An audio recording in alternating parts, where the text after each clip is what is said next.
Hi, thank you and welcome to my channel. This is going to be a quick love reading for twin flames that are dealing with a third-party situation. In this reading, we'll just give a general overview of what's going on in your situation and the probable outcome. Also, we will go over on the extended reading, which is going to be listed on my website. We'll discuss in the third row of cards that I'll pull how that you can shift out of this energy, as well as to shift in the energy of a more desirable outcome. So let's just get started. We first off have the Nine of Potions with the Four of Cups. Then we have the Three of Potions with the Three of Swords in reverse. We have the Six of Needles with the Nine of Cups. And then the outcome position, we have the Hangman in reverse with the Nine of Coins. And also underneath the decks of both of these cards, we have the King of Wands in reverse and the King of Needles upright. So anyone that is currently dealing in a third-party situation with your twin flame, doesn't matter if that person's masculine or feminine, the energy is right now saying that you need to focus on your own personal happiness, as well as heal from the rejection here with the Four of Cups. And the Nine of Potions is more or less about being in your present state of joy, and in doing so, you're going to have to detach from this third-party situation and also from the energy of the rejection that you may be feeling at this time with your twin flame, in order to be in a more positive state of mind so that you can release a lot of this hurt from the third-party situation that has been going on with the Three of Potions and the Three of Swords in reverse. Currently, you do have the ability to do that. I do see that the third-party situation is kind of entrenched. So this is not a reading where I'm going to just tell you that it's going to be over in a matter of days or after listening to this reading, because it's not the case. It feels as though that this person is karmically linked to the person that is interfering. And with that, if you can see with the Three of Potions card here, it's like a bond that they have with each other. And this person is linked, I won't say indefinitely, but it is a very strong bond that third party shares with your person, which this is why there's such a lot of heartbreak surrounding it. However, the Three of Swords in reverse, I do feel as though that coupled with the Nine of Potions, you're going to be able to finally see a little bit of relief emotionally from this and free yourself by breaking away and detaching from this situation altogether.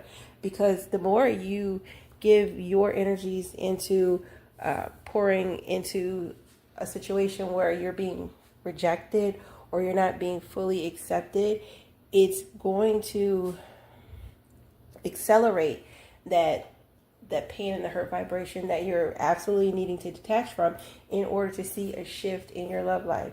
Now, as far as this is concerned, a lot of people believe that they're on a twin flame journey, and some people are attached to people who could be a karmic twin flame or a type of pre-twin or false twin. There's different names to this, or even just be involved in a deeply soul-tied soulmate, where it mimics the foundations of what people consider to be a twin flame relationship. And at some points, I would say that a lot of you all who are listening are intertwined in a relationship that is experiencing a third party, whereas to the person that you are holding on to is a false twin or a karmic twin, or someone who has had that you had so much soul ties with throughout multiple lifetimes that this individual is kind of hard to shake from your system, as well as they are mimicking the evolutionary tract of what a twin flame would be, but it's continuous cycles of pain and repetition of rejection. And with that, it's a need for you to break free from this cycle in order to put you on a greater path of happiness and joy here with the Nine of Cups again. So the Nine of Potions and the Nine of Cups is similar cards in two different decks. However, they both have the same energy, which is your fulfillment, self-fulfillment of happiness and joy, being able to fill your own cup of love within yourself, but the joys that you take in your life, and exuding a healed pattern, whereas to you're no longer attracting scenarios where there is someone who is emotionally unavailable or unavailable to you in the entirety which you are interested in them in, and it creates opportunities for heartbreak and third party interference. Now, whether it's third parties with it could be even family members that are interfering in your relationship. It doesn't necessarily have to be, for some of those people that are listening, it doesn't necessarily have to be a romantic connection that a person is interfering in your relationship with. But these things, it's the overall feeling that there could be people that are interfering that has no romantic connection at all to this person that you're dealing with, and it's giving you a karmic cycle where you're learning lessons that are how to deal with extended family members or people that are involved in your relationships. And these cycles can be broken with shadow work and digging into your own trauma-based bonding and being able to identify the red flags within your own self and the things that you are triggered by. Getting deeper into your healing when it comes to that could actually shift your vibration outside of this connection. And with that being said, you'll have more of an opportunity to cultivate a steady flow of happiness here with the Nine of Cups and the Nine of Coins, which will give you all around successful vibration when it comes to romantic connections. But in the immediate term, for those who are listening, it's all about you pulling your happiness first, putting your happiness first, putting your love for yourself first, and detaching completely away from this situation that has been toxic to you in the past and can continue to be toxic for you if you let it. And you also are going to be able to get more of a clarity mentally in regards to this in the coming weeks after listening as well with the Hangman in reverse. It's like you're no longer suspended in thought.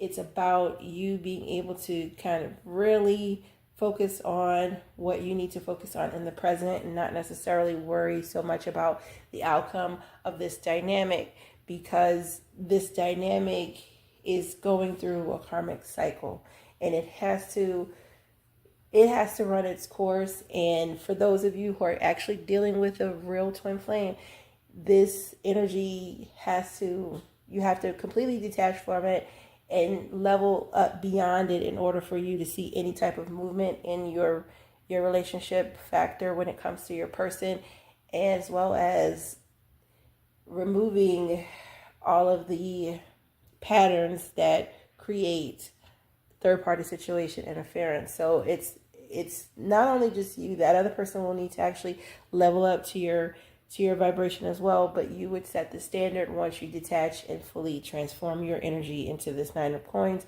where you're independently successful. You're not in search of that person's energy in order to validate your own. And many of you who are dealing with false twin flames, this energy can shift you out of that cycle with this individual and put you on a whole different trajectory with someone that is more matched to your energies and more balanced towards the things that you are looking forward to in life, and have similar goals. And with that being said, can help you become more successful emotionally. And this is all from detaching from your twin flame, or the idea and the concept of this person being your twin flame that is allowing interference to come in between of you, the two of you. And with that being said, we're going to wrap up this reading and we'll pull separate cards for the extended version so we can discuss how to completely detach and what practical steps you can take in the short term to gather a type of long-term success when it comes to this